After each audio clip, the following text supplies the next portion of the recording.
Alright guys, a quick one. Here, I'll detail how to remove the lock screen password on iPhone. So if at the end of this you found this offer informative, please don't forget to like and then subscribe.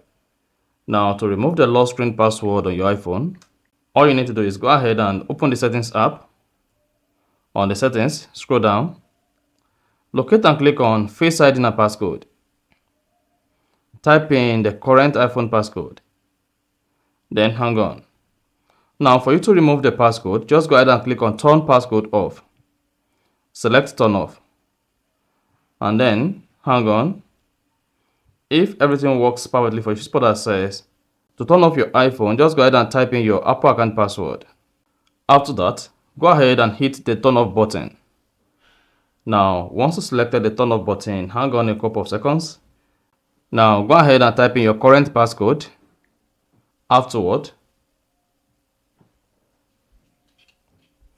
and then you should see the passcode turn off. Now, if you go ahead and press the side button on your iPhone, you no longer be asked to provide a passcode or password on your phone. And that's it. So if you found this offer informative, please don't forget to like and then subscribe.